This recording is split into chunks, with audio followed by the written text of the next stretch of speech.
Тэр үед хөвсгөл далайн орчин нутгалдаг олон отог омгийг 13 буу удган захирдаг байсан агаад тэднээс хамгийн хүчрхэг нь Баглан удган байсан гэж.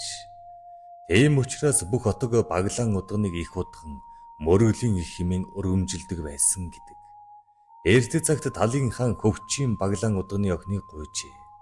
Гуйх далаа ээжийнхэн хагасыг өг хэмээн өдөр шөнөгүй илч довтлогон шаардажээ.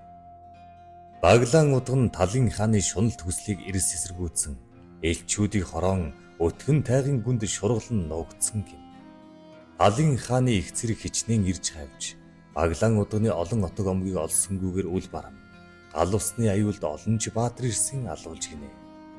Талын хаан дээрх явдалд ихэд уурсан хилэгнэж өөрийн бөө болох шар талын бөөг нь дуудан ирвлээд хойдын удган хэлхүүе бэрх хамгарав. Өндлөн үгэз үйж хаан надтай ирсэн.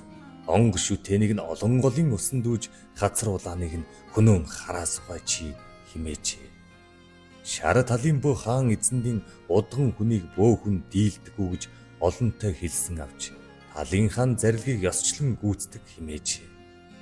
Шар талын бөө 7-49 хоног буйлж Баглан удганд хараал хийжээ. Хараалын сүүлчийн 2 хоног дээр Баглан удганы 2 охин үлэм итгэдэг шалтгаанаар цоврон нөхчж ан гөрөөс хүн амтан хяран үхцхийн нутаг ус нь гандаж сэг зэмээр дүүрчихнэ. Баглан удган шар талын бөөгийн хариу хараалыг мөн 7-49 хоног үйлдэв. Энэ үед шар талын бөө бас хариу бөөлөн тал хөвчийн загт хараалууд золголдов. Хараалууд золголдсон тэр газар аянга захилгаан болгон газар хагаран 49 хоног гамшиг болов. Баглан удган шар талын бөө хоёр ийхүү бие биендээ хідэнтэй хараал хийсэн авч бие биенээ үл дийлжээ. Эдэн хоног завсарлаад дахин тулалдав.